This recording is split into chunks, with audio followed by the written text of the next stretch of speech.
Baik, assalamualaikum warahmatullahi wabarakatuh.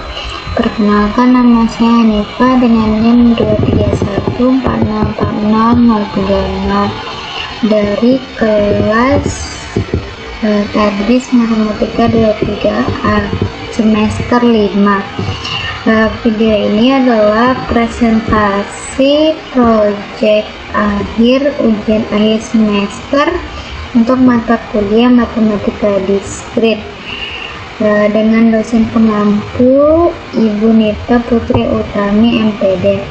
Jadi pada kesempatan kali ini saya akan memaparkan materi penting yang mencakup topik konsep dasar poset, konsep dasar graf, dan yang terakhir adalah derajat titik. Kita langsung saja pada pembahasan yang pertama, yaitu konsep dasar poset. Poset ini kepanjangannya yaitu partially ordered set. Nah, pada pembahasan tentang poset ini terdapat 8 submateri, yaitu definisi poset, contoh pembentukan poset, jenis perbandingan poset, terus urutan parsial ketat, urutan total, elemen-elemen khusus dalam poset, diagram poset atau diagram hasil, dan yang terakhir adalah contoh soal.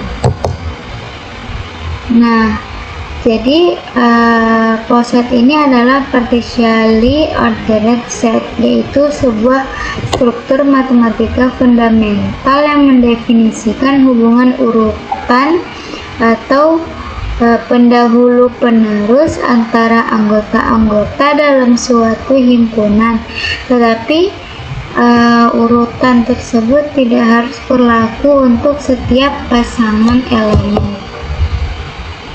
Baik, langsung saja kita pada pembahasan pertama, yaitu mengenai definisi poset. Nah, jadi poset adalah pasangan S, R, di mana S ini adalah himpunan dan R ini adalah relasi biner.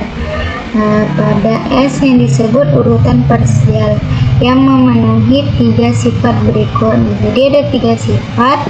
Nah, yaitu yang pertama refleksif, antisimetri, dan yang terakhir adalah transitif.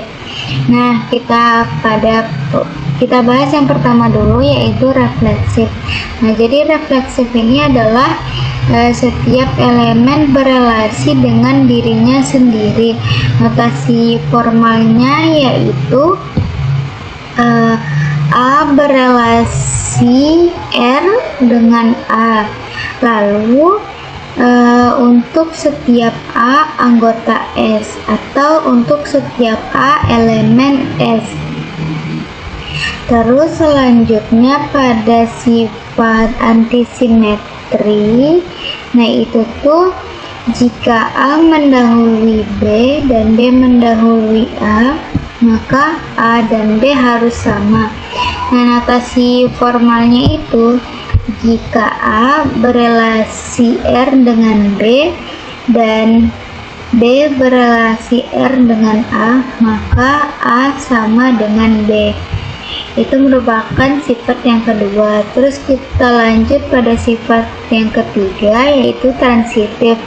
Nah, jika A mendahului B dan B mendahului C, maka A mendahului C.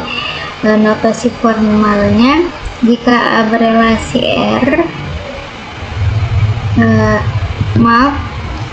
jika A berelasi R dengan B dan B berelasi R dengan C, maka A berelasi R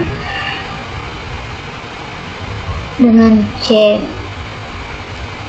Ini yang merupakan 3 sifat poset: refleksif, antisimetri, dan yang terakhir adalah transitif. Nah, terus untuk selanjutnya, konotasi relasi poset ini yaitu umumnya menggunakan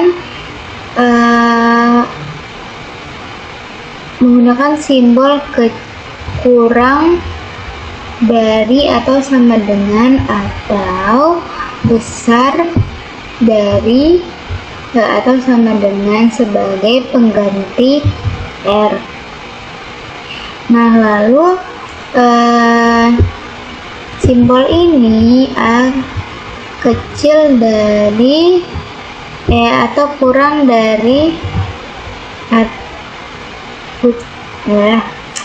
kurang dari atau sama dengan B itu dibacanya A mendahului atau sama dengan B. Ini merupakan definisi dari poset.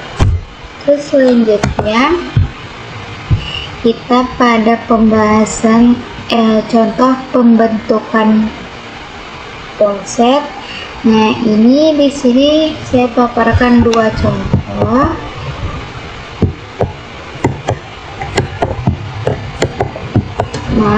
Kita paparkan dua contoh. Nah, contoh yang pertama bilangan asli dan relasi pembagian. Nah, itu misalkan himpunan S, anggotanya itu ada 1, 2, 3, 4 dan seterusnya. Nah, ini merupakan himpunan bilangan asli. Relasi kurang dari atau sama dengan di sini didefinisikan sebagai membagi habis. Nah, simbolnya itu garis lurus. Nah, pasangannya itu S, membagi habis itu adalah poset.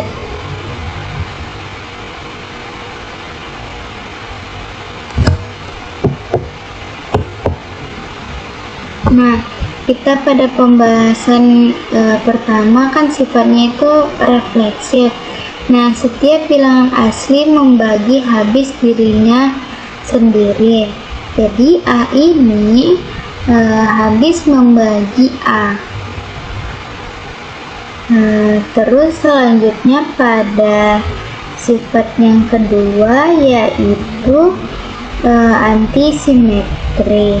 Nah, di sini tuh jika A habis membagi B dan B habis membagi A, ini hanya mungkin jika A sama dengan B. Jadi ini berlaku jika A-nya sama dengan B. Jika A membagi B dan B membagi A. Nah, terus selanjutnya pada transitif. Pada transitif jika A membagi B dan B membagi C, maka A membagi C.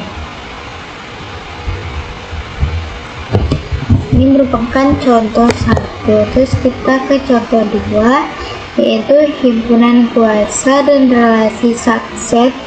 Dan misalkan B itu sembarang himpunan dan PB. P ini adalah power set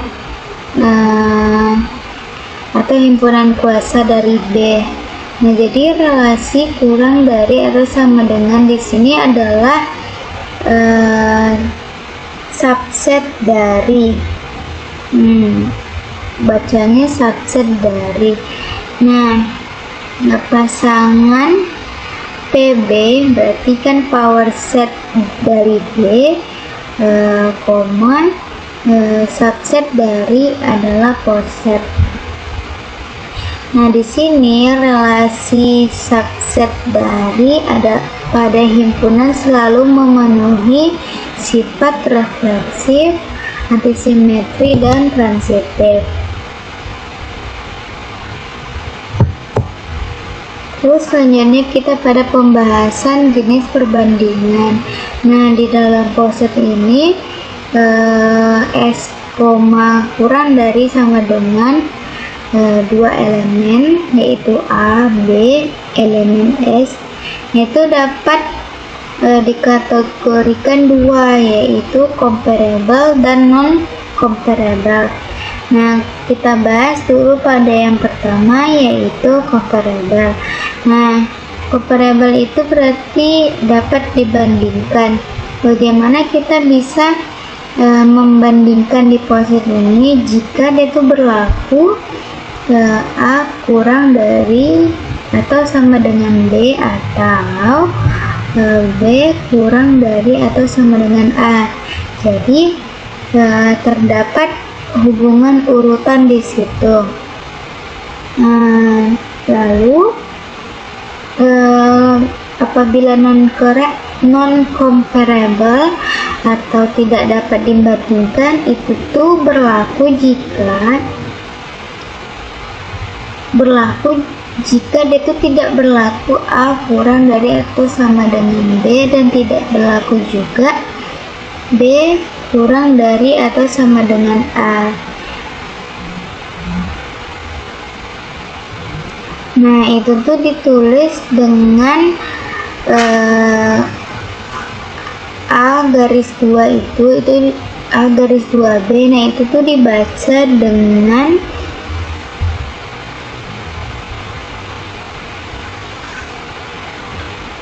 paralel. Jadi ditulis A paralel B. Jadi tidak ada hubungan urutan langsung. Jadi di diagram HC sering digunakan untuk menunjukkan elemen yang tidak dapat dibandingkan, yang tidak dapat dihubungkan oleh garis. Ini merupakan jenis perbandingan, yaitu comparable dan non comparable. Terus selanjutnya kita pada urutan parsial ketat, atau bahasa lainnya strict partial order. Nah, itu dinotasikan kecil dari, nah itu tuh bacanya benar-benar mendahului, atau bisa dinotasikan kurang dari. Nah, jadi relasi ini memenuhi dua, yaitu irefleksif sama transitif. Kalau irefleksif itu tuh tidak benar bahwa A kurang dari A. Jadi artinya tidak ada elemen yang benar-benar mendahului dirinya sendiri. Sedangkan kalau transitif itu jika A kurang dari B dan B kurang dari C, maka A kurang dari C. Nah, jadi itu A kurang B itu setara dengan A kecil A kurang dari atau sama dengan B, dan A itu tidak sama dengan B. Ini merupakan urutan parsial ketat. Terus selanjutnya kita pada urutan total. Nah, urutan total ini bisa dikatakan linear order. Nah, jadi di urutan total ini suatu poset S, kurang dari atau sama dengan disebut urutan total atau linear order atau urutan linear. Itu jika setiap pasangan elemen dalam S adalah comparable. Sebelumnya saya juga sudah menjelaskan bahwa comparable itu artinya dapat dibandingkan. Nah, jadi di sini tuh untuk setiap A, B anggota S, atau setiap A, B elemen S, berlaku A kurang dari atau sama dengan B, atau B kurang dari atau sama dengan A. Jadi poset yang memenuhi urutan total ini disebut dengan himpunan terurut linear atau rantai. Nah, selanjutnya kita akan bahas contoh dari rantai dan contoh dari tidak rantai. Nah, kita bahas dulu yang contoh rantai. Di sini saya membuat dua contoh, yaitu yang pertama pasangan bilangan real, kurang dari atau sama dengan, yaitu bilangan real dengan relasi kurang dari atau sama dengan yang biasa. Nah, jadi ini adalah sebuah rantai karena setiap dua bilangan real pasti dapat dibandingkan. Karena berdasarkan penjelasan sebelumnya bahwa rantai itu comparable. Terus selanjutnya pada contoh yang kedua, terdapat himpunan A dengan anggotanya itu ada 1, 4, 16 sama 64. Nah, itu terurut oleh membagi habis.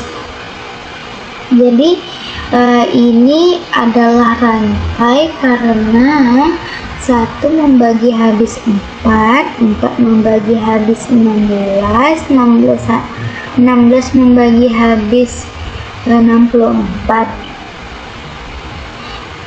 Nah, jadi kalau di sini tuh diagram hasilnya dari rantai terlihat seperti garis lurus vertikal. Nah, sedangkan contoh lain yang bukan rantai adalah himpunan S yang anggotanya adalah 2, 3, 6, 12 terurut oleh membagi habis. Nah, itu tuh dikatakan bukan rantai karena 2 dan 3 adalah non comparable, berarti tidak dapat dibandingkan. Di sini tuh 2 tidak membagi habis 3 dan 3 tidak membagi habis 2. Jadi 2 dan 3 ini tidak terhubung langsung. Lalu selanjutnya pada elemen-elemen khusus dalam poset. Nah, di sini tuh terminologi kunci dalam poset, misalkan S, kurang dari atau sama dengan adalah poset dan A subset dari S. Nah, di sini terdapat istilah dan kriteria, yaitu elemen minimal, elemen maksimal, elemen terkecil, elemen terbesar, batas bawah, batas atas, infimum sama supremum.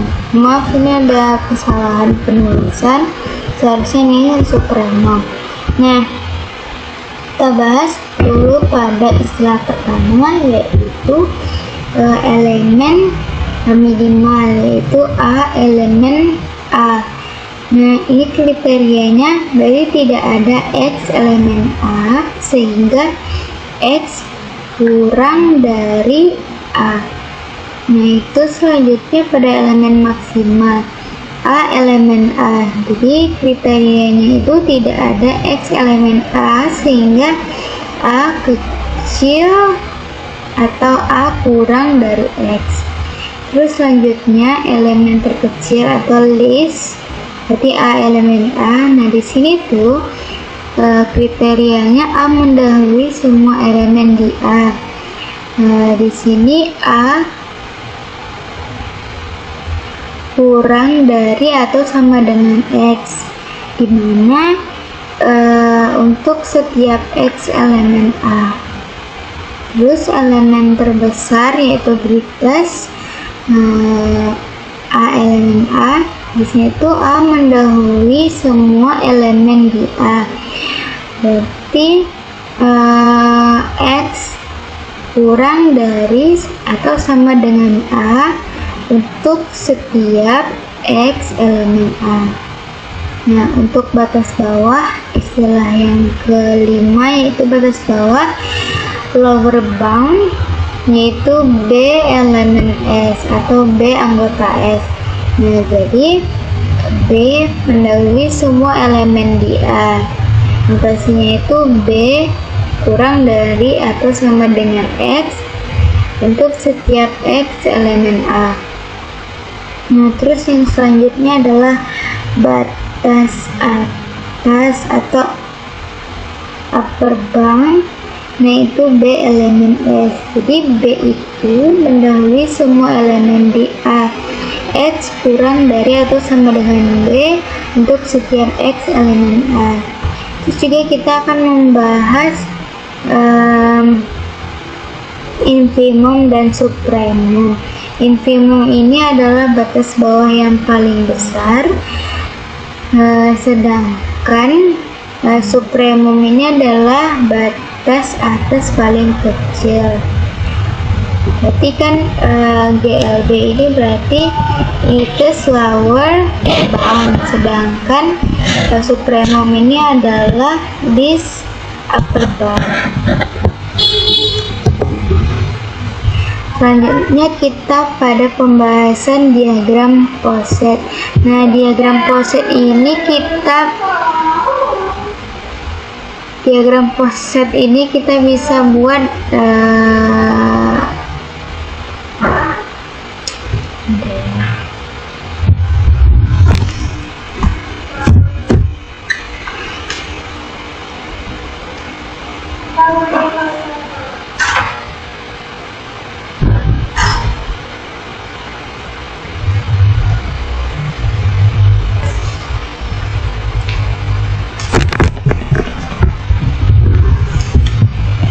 Lalu selanjutnya pada pembahasan diagram Poset.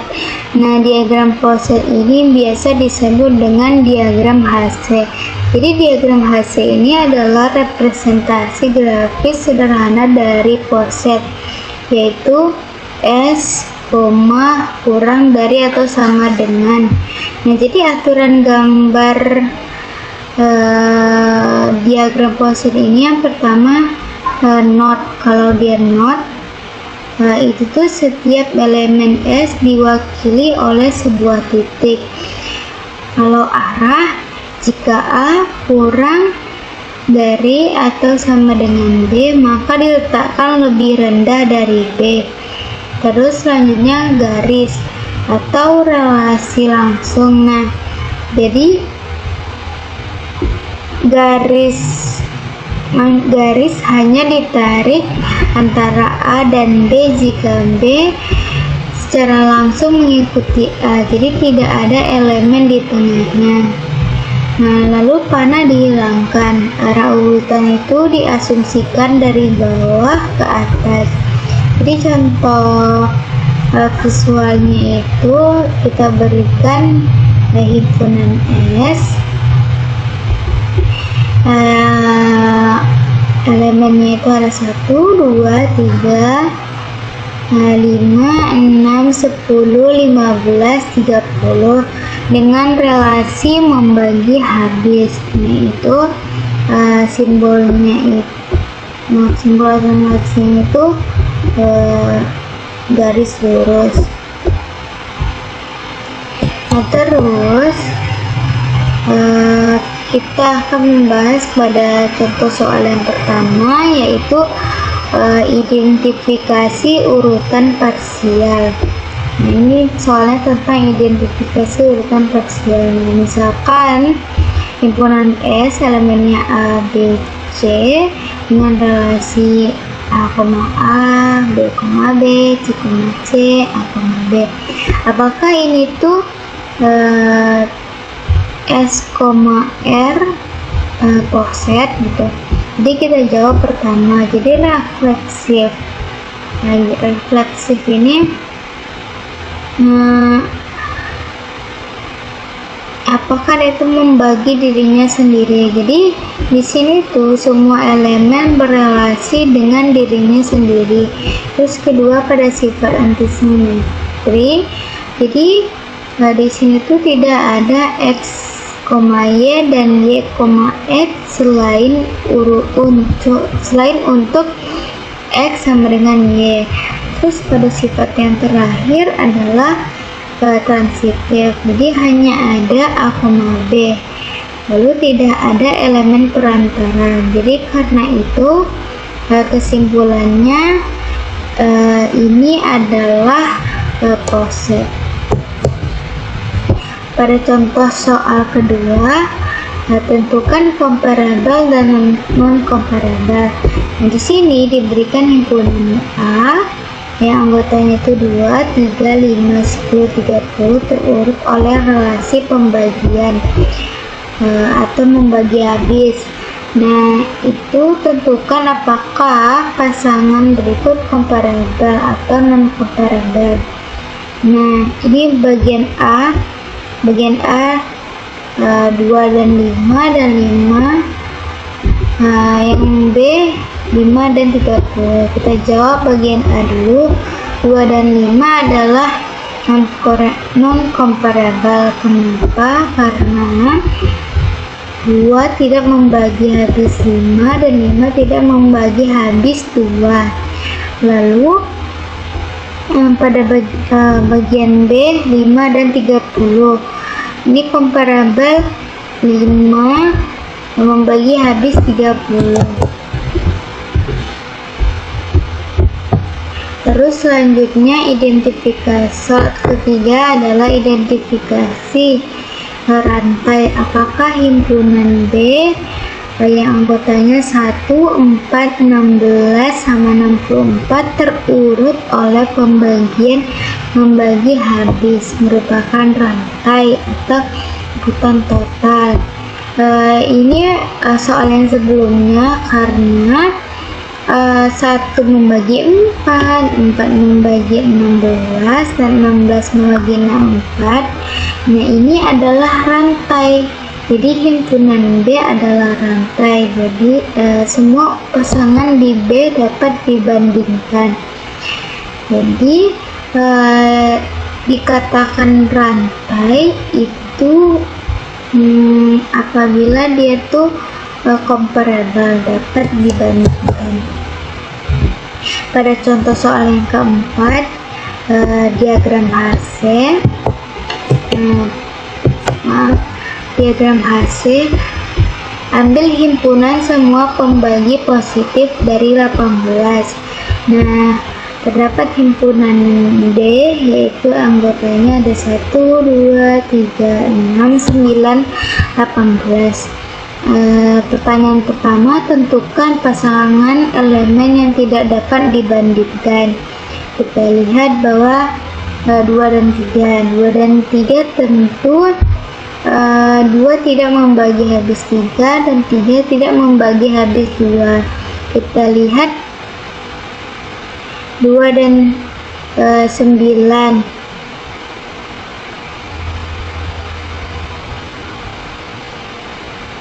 2 dan 9, 2 tidak membagi habis 9 dan 9 tidak membagi habis 2. Lalu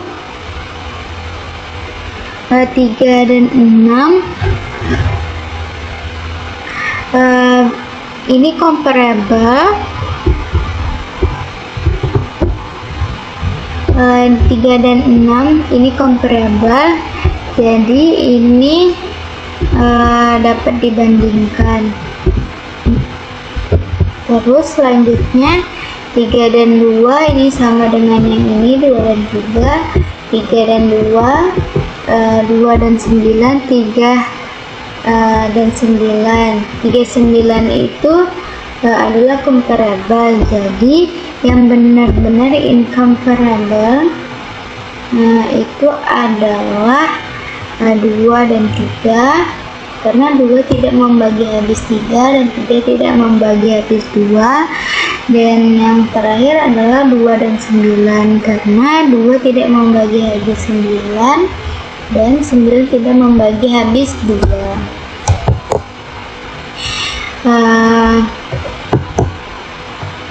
Maaf, ini seharusnya C, jadi gambarlah diagram HC. Maaf, ini seharusnya B. gambarlah diagram Hasse. Jadi ini gambar diagram Hasse dari himpunan 1, 2, 3, 6, 9, 18. Karena 2 tidak membagi habis 3, makanya dia setara, tidak ada garis juga, dan 2 dan 9 tidak setara juga.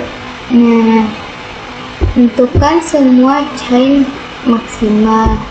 Nah, di sini 1 tinggal urutnya 1, 2, 6, 18, 1, 3, 6, 18, 1, 3, maaf, seharusnya ada garis.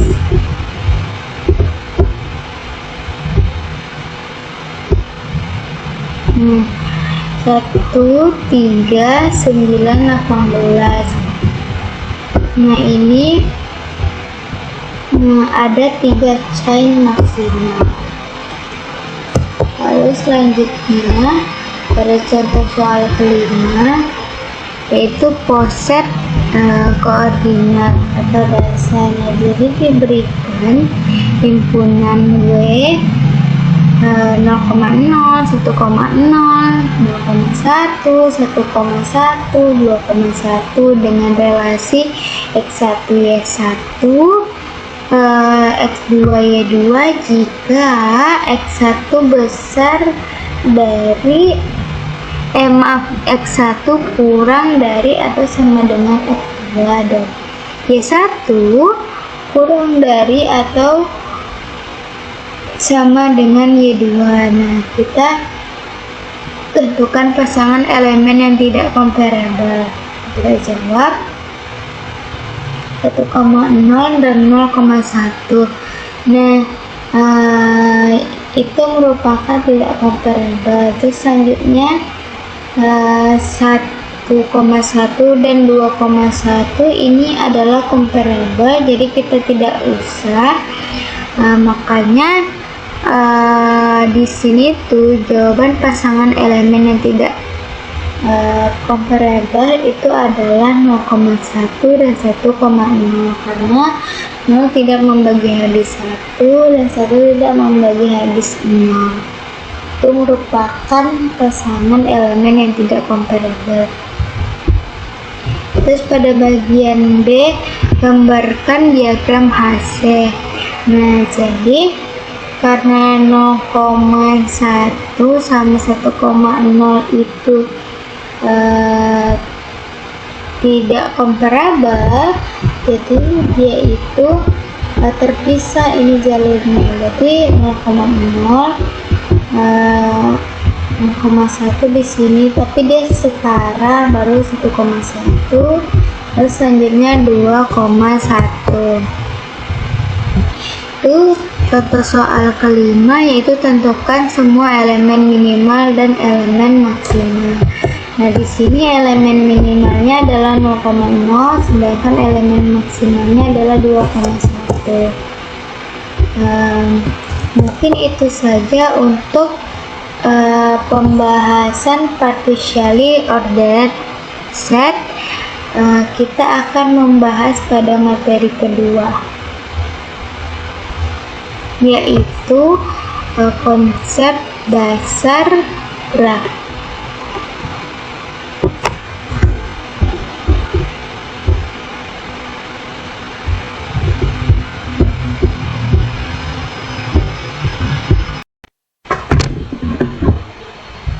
Baik, langsung saja kita pada pembahasan kedua, yaitu konsep dasar graf. Pembahasan kita mengenai konsep dasar graf ini yaitu yang pertama pendahuluan tentang graf, sejarah graf, definisi graf, jenis-jenis graf, contoh terapan graf, terminologi graf, graf sederhana khusus. Langsung saja, apa sih itu graf? Nah, graf atau grafik adalah cabang kajian dalam matematika dan ilmu komputer yang fokus mempelajari sifat-sifat dari graf. Lalu konsep dan aplikasi di graf ini, yang pertama, banyak sekali struktur yang dapat direpresentasikan menggunakan graf. Lalu banyak sekali yang dapat diselesaikan dengan bantuan analisis graf. Dan yang terakhir, yang paling penting adalah graf ini sering digunakan untuk merepresentasikan sebuah objek dan hubungannya dengan objek lain. Nah, contoh aplikasinya yaitu jaringan persahabatan, misalnya Facebook. Kalau di Facebook itu objeknya adalah para pengguna Facebook. Terus hubungannya adalah ada di antara dua pengguna jika dan hanya jika mereka berteman. Lalu langsung saja kita pada sejarah graf. Nah, terdapat sebuah kota Konigsberg. Nah, sekarang tuh namanya Kaliningrad di Rusia. Pada abad ke-18, tepatnya 1736. Nah, itu adalah pusat perdagangan besar di Rusia yang dilintasi oleh Sungai Prigat. Nah, sungai ini tuh memiliki Pulau Kneipov yang di tengahnya. Kota dan pulau tersebut dihubungkan oleh 7 buah jembatan. Lalu penduduk Konigsberg menciptakan sebuah tantangan iseng. Mampukah seseorang berjalan-jalan di kota dan menyeberangi ke-7 jembatan tersebut? Nah, masing-masing itu tepat 1 kali. Lalu sebagian penduduk kota sepakat bahwa memang tidak mungkin melalui setiap jembatan itu hanya sekali dan kembali lagi kita tuh ke tempat asal mula keberangkatan. Nah, tapi itu nggak bisa dijelaskan kenapa nggak bisanya. Jadi itu mereka hanya mencoba-coba gitu.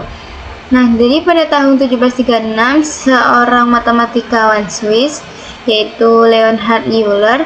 Nah, itu tuh dia adalah orang pertama yang berhasil menemukan jawaban masalah itu dengan pembuktian yang sederhana. Dia menggunakan graf untuk menyelesaikan masalah ini. Nah, jadi ini terdapat 7 buah jembatan yang mana kalau di dalam graf itu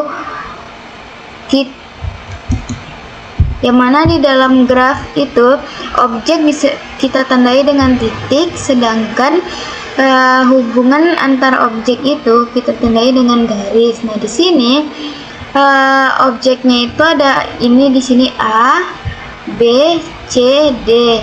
Di sini juga nih kan A, B, C, D. Sedangkan jembatannya ada 7 kan. Nah, jadi ini yang menghubungkan antara bagian A ke B, terus bagian A dengan C, A dengan D. Nah, di sini kita lihat di bentuk grafnya. Nah, dari daerah A ke B ini, nah itu tuh terdapat 2 jalur. Maksudnya itu bisa melewati jembatan ini atau jembatan yang ini. Makanya dia ada 2. Sedangkan bagian A ke D ini hanya 1. A ke D hanya 1. Terus A ke C 2 juga. A ke C 2. Nah, terus C ke D ini 1, yaitu di sini kan, ini B ke D ini. Nah, jadi titik itu untuk objeknya. Di sini objeknya itu adalah daratan ya, daratannya, sedangkan garis-garis ini adalah jembatannya. Langsung saja pada definisi graf. Nah, jadi secara matematis graf G adalah pasangan terurut yang terdiri dari himpunan titik dan himpunan sisi. Nah, kita buat G itu graf, di G sama dengan V, E. V itu adalah himpunan objek yang tidak kosong dari simpul-simpul. Asal mulanya itu V itu adalah vertices atau node. Nah, kita bisa buat objek-objek ini dengan bilangan asli atau dengan huruf alfabet dari A sampai Z. Kalau misalnya kita menggunakannya dengan bilangan asli berarti V1, V2 hingga Vn. Sedangkan kalau misalnya kita buat dia itu alfabet, maka berarti VA, VB hingga VZ. Terus sedangkan E adalah himpunan sisi, asal katanya adalah adjust, makanya yang menghubungkan sepasang simpul. Nah, kita bisa membuat yaitu E1, E2 hingga EN, berarti sisi 1, sisi 2 hingga sisi ke N. Nah, jadi kalau secara geometri, graf digambarkan sebagai sekumpulan nokta sekumpulan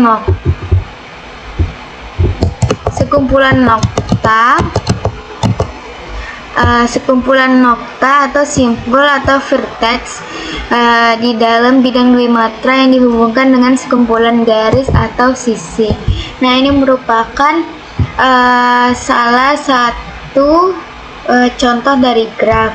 Nah, kita akan bahas tiga graf ini.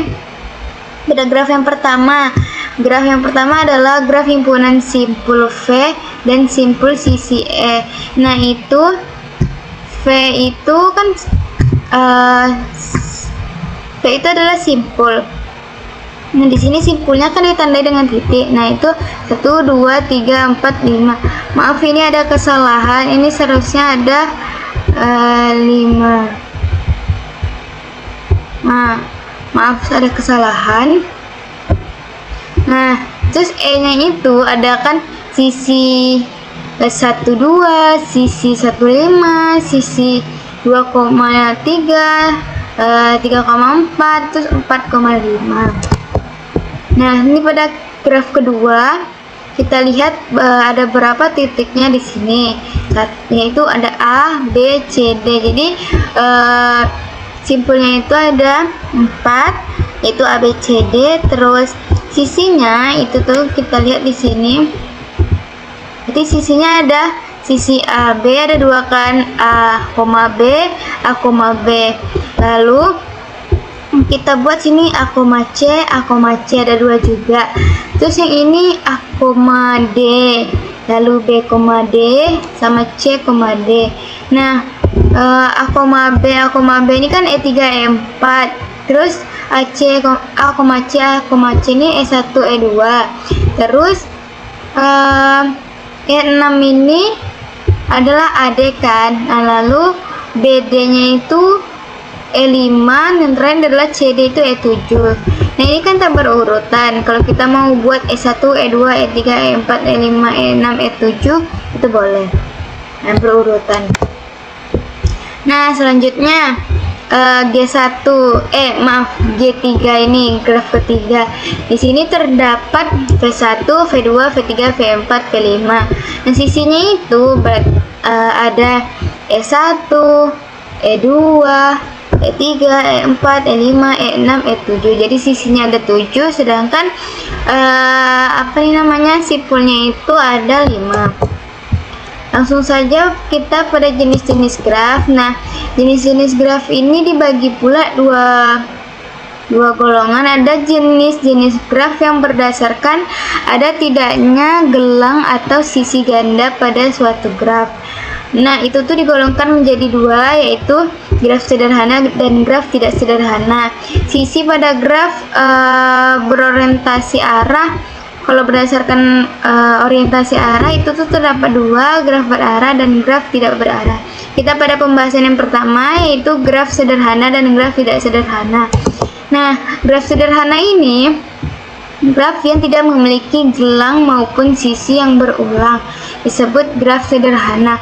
Jadi graf di samping ini adalah salah satu contoh graf sederhana yang menggambarkan sebuah jaringan komputer. Pada graf tersebut, simpul mewakili perangkat-perangkat komputer, sedangkan sisi menunjukkan jalur telepon yang digunakan untuk melakukan komunikasi. Jalur telepon tersebut bersifat 2 arah sehingga sisi UV identik dengan VU.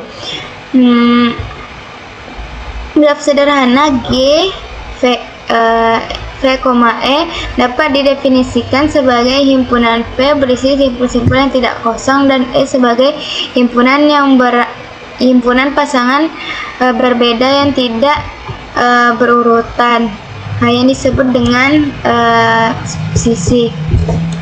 Nah, lanjut saja pada graf tidak sederhana. Kalau tadi graf sederhana dia tuh yang tidak mengandung sisi ganda dan gelang. Nah, di sini tuh sisi graf tidak sederhana itu yang mengandung sisi ganda dan gelang. Di sini sisi ganda itu artinya dia melewati dua jalur. Misalnya dari kota A ke kota B itu terdapat dua jalur berbeda. Ini karena titik awal sama titik akhirnya itu kan sama tujuannya kan.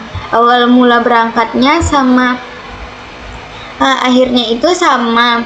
Nah, kok tujuannya itu sama. Nah, jadi tapi terdapat dua jalur. Nah, jadi itu merupakan graf ganda. Sedangkan graf semu atau yang ada gelang atau loop, nah ini adalah nih yang E1 ini ya, dia berangkat dari V2 kembali lagi ke V2. Ini yang disebut dengan gelang. Terus selanjutnya graf yang berdasarkan orientasi arah itu kan ada dua tadi. Nah, berdasarkan orientasi arah kita bahas graf tak berarah. Nah, ini tuh yang 3 contoh tadi itu merupakan graf tidak berarah. Kenapa disebut graf tidak berarah? Karena dia itu simpul 1,5 itu sama dengan simpul 5,1. Jadi tidak diperhatikan gitu. Sedangkan selanjutnya kita bahas graf berarah. Pada graf berarah ini itu tuh tidak sama simpul 1,5 dengan simpul 5,1 karena ini tuh simpul 1 ini ada sisi yang masuk ke sini, ada yang masuk, terus yang ini keluar dia ke sini, dia masuk ke 2. Nah, itu tuh tidak sama. Jadi untuk sebuah busur UV, simpul U disebut simpul awal initial vertex, sedangkan simpul V disebut simpul akhir atau terminal vertex. Nah, ini karena ada panahnya ini yang disebut dengan graf berarah. Lalu selanjutnya contoh terapan graf. Nah, di sini saya membuat 5 contoh. Nah, yang pertama adalah kalau di kehidupan sehari-hari adalah jaringan telepon atau internet, di mana simpulnya itu adalah menara seluler atau router. Sedangkan sisinya itu adalah kabel atau sinyal yang menghubungkan menara router. Terus selanjutnya ada jaringan transportasi bus. Nah, simpulnya itu adalah halte, sedangkan sisinya adalah jalur bus yang menghubungkan halte-halte. Nah, terus rute penerbangannya itu simpul itu bandara, sedangkan sisinya itu adalah penerbangan langsung antar bandara. Lalu keempat adalah sistem elektronik. Simpulnya itu adalah komponen elektronik, sedangkan sisinya adalah kabel atau jalur sirkuit yang menghubungkan komponen. Lalu yang kelima, diagram organisasi sekolah. Nah, diagram organisasi sekolah ini simpulnya adalah jabatan atau posisi, misalnya kepala sekolah, lalu guru dan siswa. Sedangkan sisinya itu adalah hubungan pelaporan atau koordinasi antar posisi. Baik, kita bahas terminologi graf. Nah, yang pertama adalah simpul bertetangga. Kita lihat ini graf. Pada graf 1. Graf 1 ini pada simpul 1 dia itu bertetangga dengan simpul 2 sama simpul 5. Nah, tapi dia tuh nggak bertetangga dengan simpul 4 ataupun simpul 3. Nah, ini karena simpul 1 sama simpul 5 ini berhubungan dia, makanya dia itu bertetangga. 1 dan 2 juga. Nah, sedangkan 1 sama 4 kan tidak ada hubungan langsung kan. Nah, jadi dia itu tidak bertetangga. Selanjutnya bersisian. Nah, jalur E1 dikatakan bersisian dengan simpul V jika jalur E1 menghubungkan simpul V ke simpul lain. Nah, pada E1 ini ya, E1 itu kan merepresentasikan hubungan antara titik A dengan C kan. Jadi dia tuh bukan merepresentasikan titik A dengan D atau C dengan D. Jadi dia itu merepresentasikan A dan C. Lalu selanjutnya adalah simpul terpencil. Nah, simpul terpencil ini dia itu simpul yang tidak bertetangga. Nah, pada gambar graf di samping ini, simpul V6, ini V6 dan V7 itu adalah simpul terpencil karena dia itu tidak ada yang bertetangga dengannya. Karena tidak ada hubungan di sini kan. Nah, makanya itu disebut dengan simpul terpencil. Lalu selanjutnya derajat. Nah, derajat pada sebuah simpul graf tak berarah itu tuh adalah jumlah jalur yang bersisian dengan simpul tersebut. Jumlah jalur yang bersisian. Kayak V1, jumlah jalurnya cuma 1. V1 ke V5 hubungannya kan. Nah, makanya di sini derajatnya kita bisa buat notasnya itu D. Jadi D V1 itu 1 jalurnya kan. DV2 itu adalah ada 2 jalurnya, berarti ke sini sama ke sini. Nah, DV3 juga ini 1 2, DV4 adalah ke sini sama ke sini juga. Jadi itu sama dengan 2. DV5 yaitu DV5 mana ya? Ini DV5 itu ada 3, yaitu ke sini dia, ke sini sama ke sini. DV6 itu dia nggak ada jalur kan, makanya dia itu derajatnya itu 0. Nah, lanjut pada graf kosong. Nah, tentu kalau graf kosong ini berarti graf yang tidak memiliki sisa sama sekali, meskipun itu masih memiliki sejumlah simpul. Mau ada simpulnya ada 100 pun, kalau dia tidak ada simpul, kalau dia tidak ada sisi, maka dia itu dikatakan graf kosong. Ini berarti simpulnya 1, ini 2, ini 3, ini 4, tapi dia tuh tak ada sisi, makanya dia disebut graf kosong. Lanjut kita pada sirkuit. Nah, jadi graf sirkuit dalam teori graf disebut dengan cycle graph. Nah, itu adalah graf sederhana yang membentuk suatu lingkaran tertutup. Nah, di mana setiap simpul terhubung dengan tepat 2 simpul lainnya dan jalur kembali ke simpul awal tanpa mengulang sisi.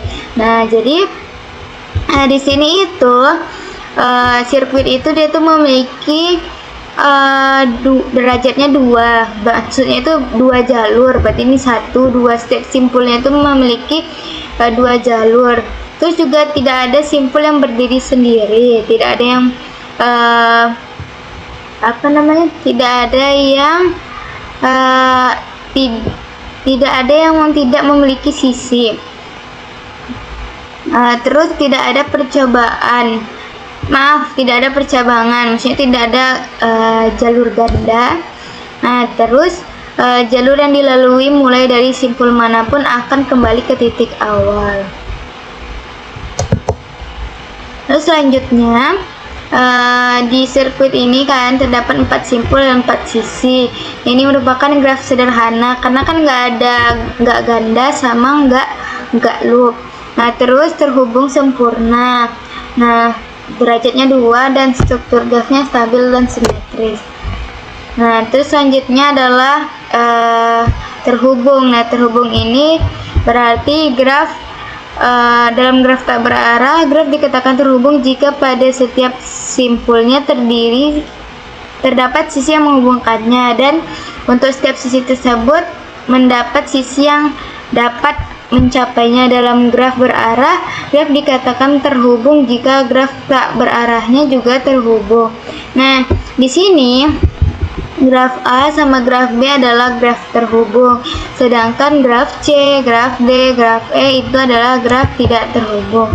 Lalu selanjutnya kita bahas subgraf dan komplement subgraf. Nah, jadi kita bisa buat kita bisa menyebut subgraf itu dengan upagraf. Nah, dan komplemen dari upagraf. Jadi subgraf itu jika terdapat graf G V, E, maka graf G1 V1 E1 itu disebut upagraf dari G jika V1 merupakan himpunan bagian dari V dan E1 merupakan himpunan bagian dari E. Bagian yang tidak termasuk upagraf disebut dengan komplemen upagraf. Nah, komplemen dari upagraf G1 terhadap graf G adalah graf G2. Ini sama dengan V2 E2, sedangkan sedemikian sehingga E2 sama dengan E1 dan V2 adalah simpul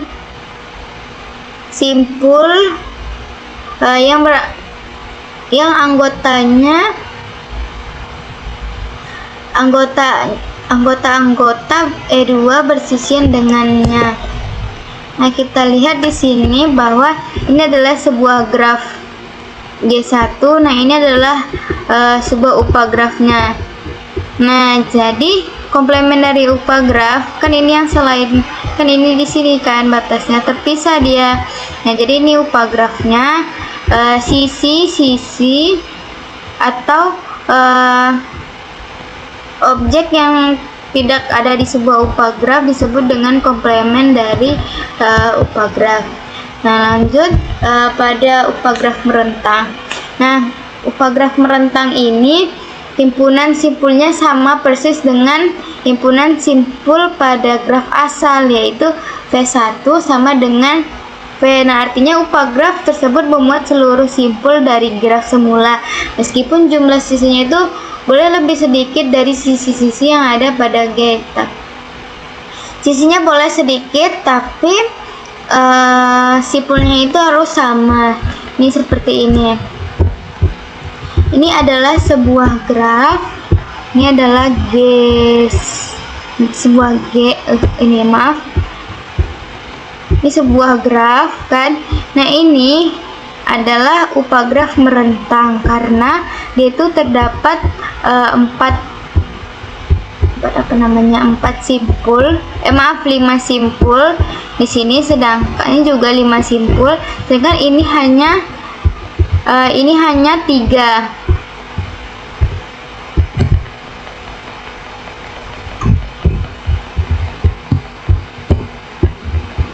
Maaf. Sedangkan ini hanya 3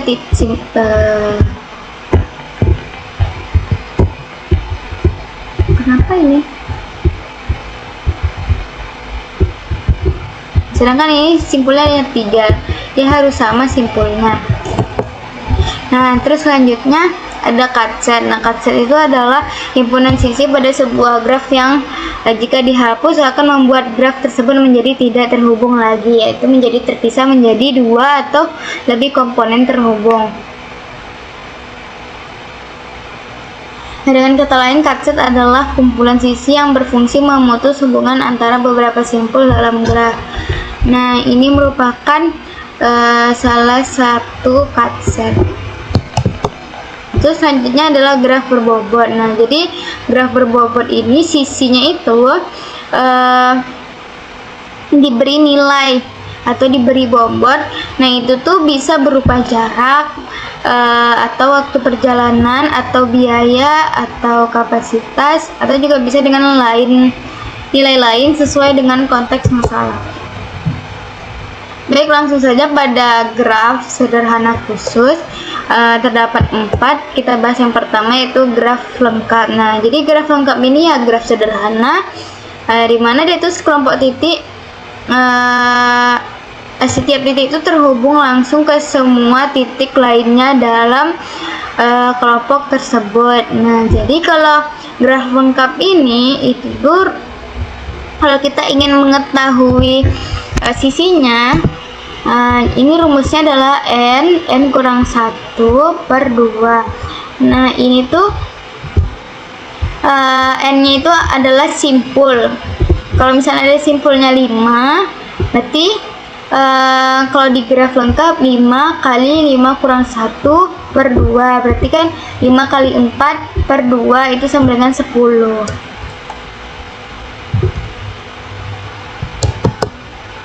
Nah, ini merupakan tadi nih, kalau simpulnya ada 5, kan ada 10 kan. Nah, jadi kita hitung 1, 2, 3, 4, 5, 6, 7, 8, 9,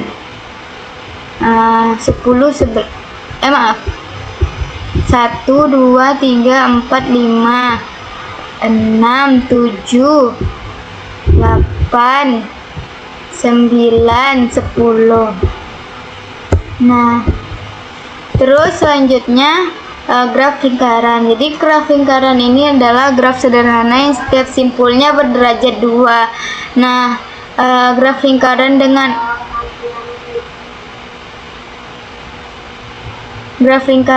n simpul dilambangkan dengan CR. Nah, ini berderajat 2 karena jalurnya cuma 2 nih. Nih kita buat titik di sini. Nih. Nah, ini jalurnya cuma 2, terus di sini jalurnya juga cuma 2, terus di sini jalurnya cuma 2, ini juga 2. Ini pun.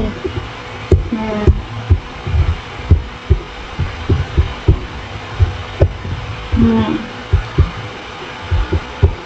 Ini dan sebagainya. Selanjutnya pada graf teratur. Nah, graf yang setiap simpulnya mempunyai derajat yang sama disebut graf teratur. Apabila derajat setiap simpul adalah R, maka graf tersebut disebut sebagai graf teratur pada graf teratur derajat R. Jadi, jumlah sisi pada graf teratur adalah NR per 2. Nah, terus graf G yang himpunan simpulnya dapat dipisah menjadi 2 himpunan bagian V1 dan V2. Ini adalah graf Biarpit ya. Jadi sedemikian sehingga setiap sisi pada G menghubungkan sebuah simpul di V1 ke sebuah simpul di V2 disebut graf bipartit dan dinyatakan sebagai G V1 V2. Nah, ini contohnya lain. Nah, di sini V1-nya kita buat dipisahkan H1, H2, H3, V2-nya WGE. Ini V1-nya simpul di tengah, V2 adalah simpul lainnya. Terus di sini V1-nya itu adalah 1, 4, 6, 7, sedangkan V2-nya adalah 2, 3, 5, 8. Selanjutnya kita pada contoh soal. Contoh soal yang pertama adalah perhatikan G dengan V, berarti simpulnya adalah A, B, C, D, E dan sisinya adalah E1. E1 itu adalah AB, E2 adalah B, C, E3 adalah A, C, E4 adalah C, C, E5 adalah D, E, E6 adalah E, D. Jadi tentukan apakah ini tuh graf sederhana atau bukan. Nah, kita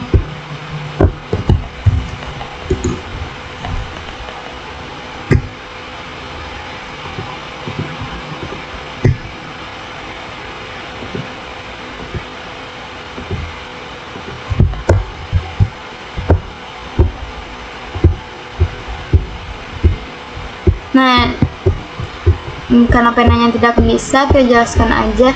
Nah, apakah di sini graf sederhana? Kita lihat di sini. Apakah ada sisi ganda di sini? Nah, kita lihat AB. Tidak ada yang sisi lain E3 atau E berapa yang AB juga. Dan E2 juga tidak ada yang BC juga. Lalu A3, E3, AC tidak ada di sini AC juga. Jadi ini merupakan tidak graf ganda. Kita lihat apakah dia loop. Nah, kita perhatikan ini ada simpul C, kembali lagi dia tuh ke simpul C. Ini merupakan sisi gelang atau loop atau graf semu. Jadi ini tentukan apakah G adalah graf sederhana. Tidak, karena dia memiliki E4-nya itu adalah gelang atau graf semu. Jadi graf bukan sederhana. Graf sederhana tidak boleh memiliki loop dan sisi ganda. Nah, di sini tuh, oh ya maaf, di sini tuh terdapat dua, yaitu DE, kan dia tuh nggak berarah, DE dan ED. Nah, jadi sisi gandanya itu adalah sisi E5 dan E6. Jadi di antara D dan E. Lalu selanjutnya graf berikut menggambarkan koneksi jalan antar wilayah. Nah, ini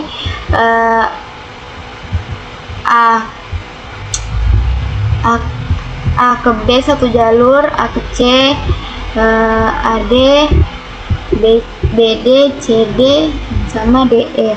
Nah, hitung derajat setiap simpulnya. Tadi kan derajat berapa jalur yang ada kan. Nah, jadi di derajat A ini ada dua jalur. Nah, langsung saja nih, maaf, derajat A ini ada 3 jalur, 1, 2, 3. Nah, kita bisa buat dengan dek A atau D aja, D dalam kurung A. Nah, jadi ini terdapat 3 jalur, terus dek B ada 2, yaitu BD sama AB, terus dek C itu ada 1, 2 juga, dek D itu ada 4, dek E ada 1. Nah, jadi simpul pertanyaannya adalah nih, tentukan wilayah yang paling ramai atau strategis. Tentukan wilayah yang paling ramai atau strategis. Nah, di sini yang paling strategis itu adalah simpul yang memiliki derajat paling banyak. Nah, di sini yang paling banyak adalah dek D, yaitu 4. Nah, apakah graf ini memiliki simpul berderajat 1? Iya. Jadi simpulnya itu simpul E ada 1 derajatnya. Terus selanjutnya pada contoh ketiga, yaitu graf berikut diberikan. Nah, hitung derajat setiap simpul. Hitung derajat. Nah, A ini derajatnya ada 2, B ada 1, 2, 3, 4, ada 4, C itu ada 1, 2, D itu 1, 2, 3, E itu ada 1, 2, 3 juga, 3 juga. Yang berarti udah ya, A2, B4, C2, D3, E3.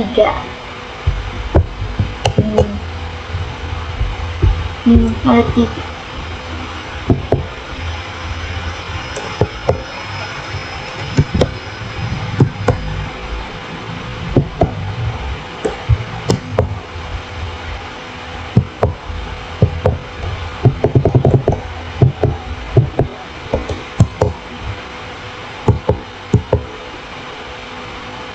Nah, tentukan wilayah yang paling ramai atau strategis. Nah, di sini graf G ini adalah memiliki simpul berderajat.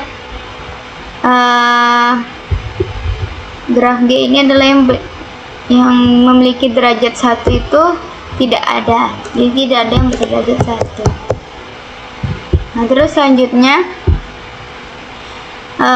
soal keempat, di sebuah konferensi ilmiah ada 7 peneliti yang semuanya saling berkenalan satu sama lain. Jadi setiap peneliti saling berjabat tangan 1 kali. Nah, modelkan situasi ini ke dalam graf, tentukan jenis grafnya, terus berapa jumlah sisi pada graf tersebut, terus yang terakhir adalah berapa derajat masing-masing simpul. Nah, simpul ini kita buat peneliti, sedangkan sisi adalah saling mengenal. Nah, kita buat V itu atau simpul itu adalah peneliti, atau sebagai objek dia kan. Nah, itu sisinya yang menghubungkan antar peneliti itu saling mengenal. Nah, terus tentukan jenis grafnya. Jadi ini adalah graf lengkap dengan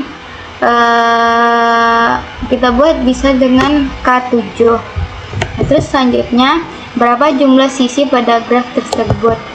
Nah, sisinya itu berarti kan n kurang 1/2. Nah, di sini n-nya itu ada 7, berarti 7 kurang 1/2, berarti 7 kali 6/2 sama dengan 21.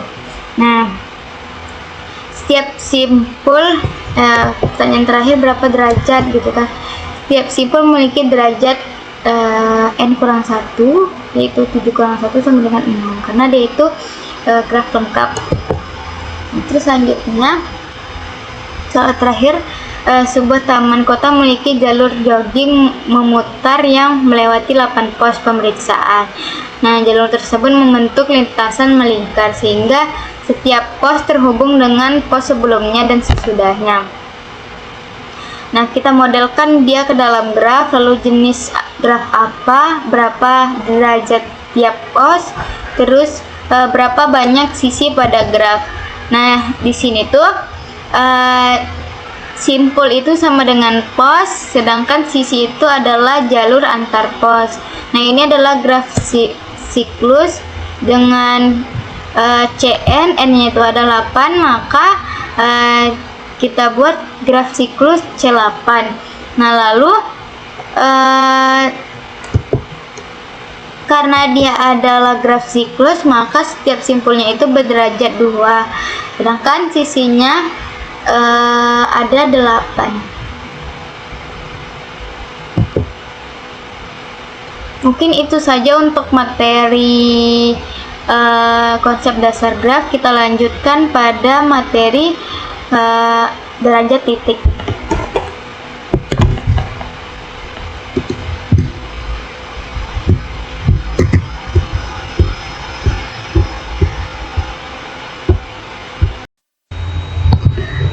Baik, kita akan melanjutkan pembahasan yang ketiga mengenai derajat titik.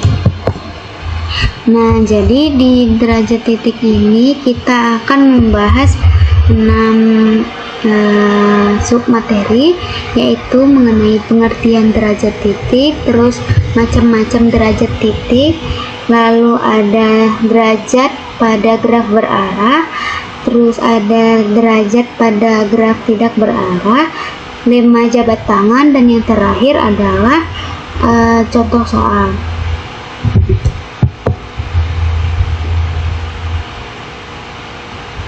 Baik, langsung saja kita pada materi yang pertama mengenai definisi. Jadi derajat titik ini adalah banyaknya sisi yang bersisian dengan suatu titik dalam sebuah graf. Derajat suatu titik V dinyatakan dengan dV. Nah, kenapa dinyatakan dengan dV? Karena D itu berasal dari kata degree yang artinya derajat, makanya simbolnya itu dV.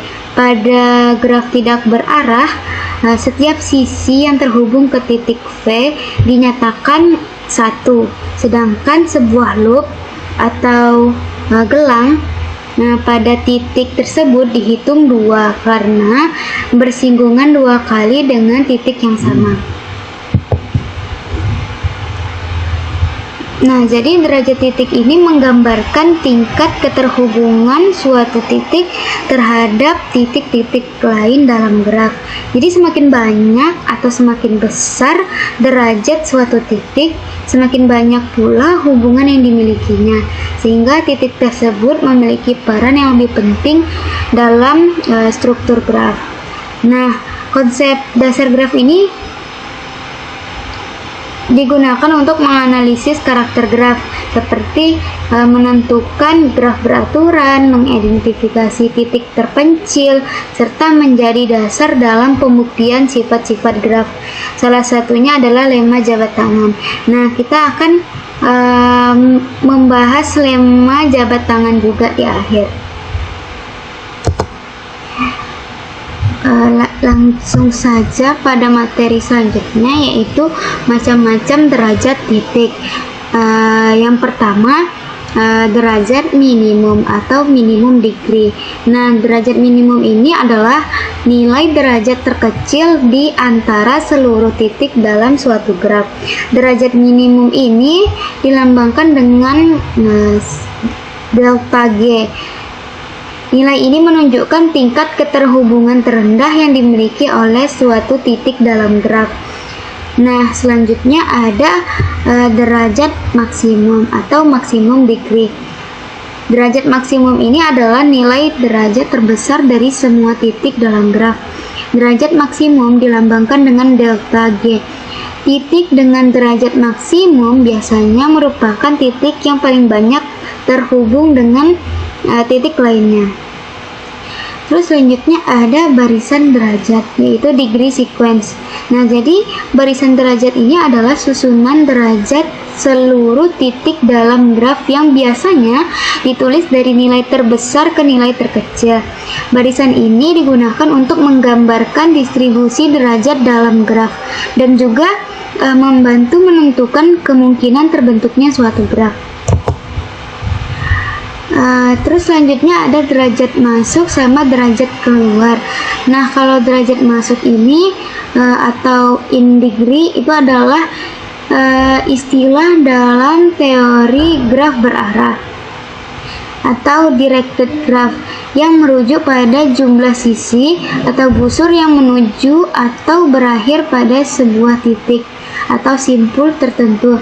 Nah, ini tuh mengukur seberapa banyak masuknya koneksi ke simpul tersebut, berlawanan dengan derajat keluar atau odd degree yang merupakan jumlah sisi yang berawal dari simpul itu. Nah, selanjutnya ada derajat keluar atau odd degree. Nah, ini adalah jumlah sisi yang keluar dari suatu titik. Derajat ini menunjukkan banyaknya hubungan yang berasal dari titik tersebut menuju titik lain. Nah, terus selanjutnya ada derajat total. Nah, derajat total pada graf berarah merupakan jumlah dari derajat masuk dan derajat keluar suatu titik. Derajat total memberikan gambaran keseluruhan keterhubungan titik dalam graf berarah.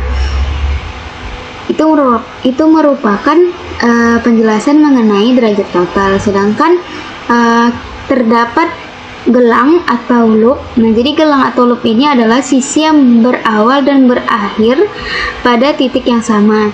Dalam perhitungan derajat titik, suatu gelang dihitung sebagai 2 derajat. Kenapa demikian? Karena sisi tersebut bersisian dengan titik yang sama pada 2 ujungnya. Jadi keberadaan gelang pada suatu graf ini menyebabkan derajat suatu titik menjadi lebih besar meskipun jumlah sisi pada graf relatif sedikit. Baik, langsung saja pada contoh yang pertama, yaitu derajat minimum. Nah, ini soalnya adalah jika derajat semua simpul adalah dA sama dengan 4, dB sama dengan 1, dC sama dengan 2, maka sigma G sama dengan 1, karena itulah simpul yang paling terkecil. Sedangkan kalau pertanyaannya adalah simpul yang maksimal, nah kalau dari dA sama dengan 4, dB sama dengan 1, dC sama dengan 2, maka delta G nya itu sama dengan 4. Jika derajat Nah, selanjutnya yang ketiga yaitu mengenai barisan derajat atau degree sequence. Nah, jika derajat suatu simpul adalah dA sama dengan 4, dB sama dengan 1, dC sama dengan 2, maka barisan graf tersebut adalah 4, 2, 1. Maaf, ini ada kesalahan, seharusnya tidak memakai 3. Jadi hanya 4, 2, 1. Jadi barisannya itu ditulis dari derajat terbesar ke derajat terkecil. Terus selanjutnya pada contoh yang keempat yaitu derajat masuk. Nah, di derajat masuk ini misalkan terdapat busur A ke B, C ke B, lalu ada D ke B, maka derajat masuk titik B ini adalah 3. Kenapa? Karena terdapat 3 busur yang menuju ke titik B. Jadi A ini ke B, C ini ke B, D ini ke B. Jadi derajat masuk titik B ini adalah 3. Karena A, C, D itu masuknya itu ke B. Nah, terus selanjutnya pada contoh yang kelima, yaitu tentang derajat keluar. Misalkan terdapat busur B ke A, B ke C. Nah, maka derajat keluar titik B adalah itu 2. Kenapa 2? Karena terdapat 2 busur yang keluar dari titik B. Jadi B ini keluar ke A, terus B ini keluar ke C. Jadi yang keluar ada 2. Nah, itu merupakan macam-macam derajat titik beserta contohnya. Nah, terus selanjutnya kita akan bahas pada materi selanjutnya, yaitu derajat pada graf tak berarah. Nah, pada graf tidak berarah ini, derajat titik V dinotasikan dengan dV. Degree V itu adalah jumlah sisi yang bersisian dengan titik V. Setiap sisi V yang menghubungkan dengan titik lain akan menambah derajat sebesar 1. Jika terdapat loop atau gelang pada titik, yaitu sisi yang menghubungkan titik dengan dirinya sendiri, maka loop tersebut dihitung sebagai 2 dalam perhitungan derajat. Nah, jadi rumusnya itu dV sama dengan jumlah sisi yang menempel pada V ditambah 2 kali jumlah loop pada V. Nah, langsung saja pada contoh soalnya, yaitu tentukan derajat pada setiap simpul. Nah, dV1 ini ada 3 derajatnya karena jalurnya ada 3, 1, 2, 3. Terus dV2 ini ada 1, 2. Nah, terus karena dia ada loop, nah ditambah 2. Jadi 2 tambah 2 sama dengan 4. dV3 ini terdapat 3 derajatnya, dV4 juga 3, dV5 itu hanya 1. Nah, baik, pada materi selanjutnya mengenai derajat pada graf berarah. Nah, tentukan derajat setiap simpul. Nah, di sini terdapat OD sama ID. OD ini adalah odd degree, ID adalah in degree. Nah, jadi odd degree ini adalah yang keluar. Nah, jadi pada V1 yang keluar itu 1, 2. Makanya kita buat 2. Sedangkan yang in juga 2, 1, 2. Jadi odd degree-nya itu, odd degree dari V1 itu adalah 2, sedangkan in degree itu ada 2 juga. Terus pada V2 yang masuk itu ada 1, yang keluar juga ada 1. Jadi odd degree V2 1, in degree V2 sama dengan 1. Terus pada V3 ini tuh 1 masuk, 1 keluar. Nah, jadi di OD V3 ini sama dengan 1, ID V3 sama dengan 1. Nah, terus selanjutnya pada V4. V4 adalah yang masuk ini ada 1, 2. Maaf, ini ada kesalahan, ini seharusnya 1. Oh ya, maaf, OD nya 2, sedangkan ID nya itu juga 2. Ini 1, 2, 1, 2, jadi sama-sama 2. Nah, terus selanjutnya ada OD di V5. V5 ini 1 masuk, 1 keluar. Jadi OD V5 sama dengan 1, ID V5 sama dengan 1. Nah, jadi ini total masuk sama total keluar ini sama. Jadi derajat yang keluar ini ada 2 tambah 1, 3, 4, 6, 7. Sedangkan yang masuk juga 7. Nah, ini merupakan derajat pada graf berarah. Terus selanjutnya ada lemma jabat tangan. Nah, lemma jabat tangan ini sudah disinggung tadi pada materi awal, Jadi apa sih itu lemma jabat tangan? Nah, jadi lemma jabat tangan ini menyatakan bahwa jumlah seluruh derajat titik dalam suatu graf sama dengan 2 kali jumlah sisi graf tersebut.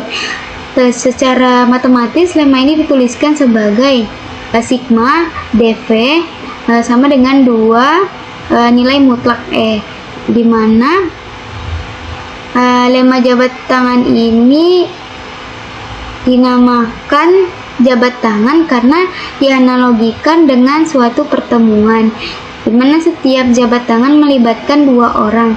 Jika jumlah jabat tangan dihitung dari setiap orang, maka setiap jabat tangan akan terhitung 2 kali. Contoh soal yang pertama, diberikan sebuah graf tidak berarah dengan himpunan titik V sama dengan A, B, C, D. Jadi dia terdapat 4 simpul dan himpunan sisi yaitu E sama dengan AB, AC, AD, BC sama CD. Jadi pertanyaannya tentukan derajat masing-masing titik. Nah, jawabannya kita bahas dulu pada derajat A. DA itu sama dengan 3 karena ini tidak berarah, jadi dia sama dengan 3 karena A ke B, A ke C, A ke D, jadinya 3. Terhubung dia itu ke A, ke B, C, D. Terus selanjutnya DV, degree DB. Nah, itu terdapat 2, yaitu terhubung ke AB, B itu terhubung ke A, sama B itu terhubung ke C, makanya dia derajatnya itu 2. Terus selanjutnya pada degree C, derajat C itu sama dengan 3. Kenapa 3? Karena C ini terhubung dengan A, C ini terhubung dengan B, C ini terhubung dengan D. Jadi dia itu 3 derajatnya. Terus yang terakhir adalah derajat dari D, yaitu 2 karena D ini terhubung dengan A dan terhubung dengan C. Selanjutnya contoh soal kedua. Nah, contoh soal kedua ini diberikan graf berarah dengan busur A ke B, A ke C, B ke C, C ke D, D ke B. Nah, tentukan derajat masuk dan derajat keluar masing-masing titik. Langsung saja pada pembahasan kita. Jadi di titik A, derajat masuk A itu adalah 0. Kenapa 0? Karena tidak ada panahnya yang ke A. A ini hanya keluar. Jadi keluarnya itu ada 2, yaitu A ke B, A ke C. Dia keluar. Jadi keluar, sedangkan yang masuk tidak. Nah, jadi derajat masuk A itu sama dengan 0, sedangkan keluarnya itu 2. Kita ke titik B lagi. Kita ke titik B, derajat masuknya itu 1, 2. Karena A ke B sama D ke B. Ini derajat masuknya, sedangkan derajat keluarnya itu adalah 1. Nah, dari B ke C, karena dia terhubung oleh C. Jadi masuknya itu ada 2, sedangkan keluarnya itu ada 1. Nah, selanjutnya adalah titik C. Nah, itu di titik C derajat masuknya itu ada di AC.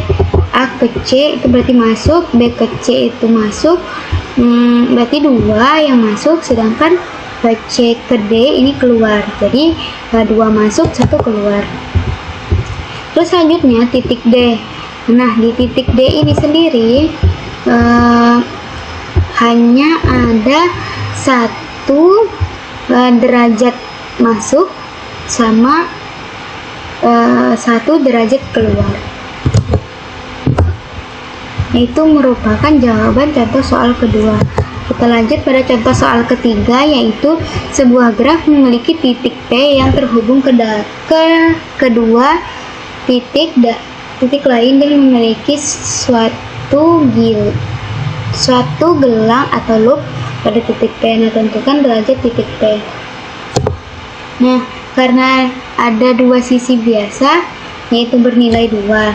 Sedangkan satu gelang kan, katanya kan 2 titik lain dan 1 gelang. Nah di sini 2 sisi biasa ini berarti bernilai 2, sedangkan satu gelang ini bernilai 2 juga. Jadi derajat pada titik atau simpul P ini adalah 2 tambah 2 sama dengan 4. Baik, langsung saja kita pada contoh soal keempat, yaitu sebuah graf tidak berarah memiliki 7 sisi. Tentukan jumlah seluruh derajat titik pada graf tersebut menggunakan menggunakan lemma jabat tangan. Nah, menurut lemma jabat tangan, sigma dV sama dengan 2 nilai mutlak E. Berarti kan kita tahu bahwa derajatnya itu menggunakan lemma jabat tangan pasti genap. Nah, di sini diketahui bahwa sisinya itu ada 7. Jadi, kedua kali 7 sama dengan 14. Jadi, menurut lemma jabat tangan, jumlah seluruh derajat titik adalah 14. Baik, langsung saja pada materi kelima, yaitu pada contoh kelima, yaitu diketahui sebuah graf memiliki titik dengan derajat 3, 2, 1. Nah, apakah graf tersebut mungkin ada? Nah, jelaskan alasannya. Baik, langsung saja kita jawab soal kelima ini, yaitu jumlah titik berderajat ganjil. Yaitu derajat ganjil ada 3, 3, 1. Jadi ada 3 titik. Jadi menurut lemma jabat tangan, jumlah titik berderajat ganjil itu harus genap. Karena jumlahnya ganjil yaitu 3, maka graf tersebut tidak mungkin ada. Karena dia itu jumlahnya itu ganjil. Mungkin itu saja untuk materi derajat titik. Kurang dan lebihnya saya mohon maaf. Assalamualaikum warahmatullahi wabarakatuh.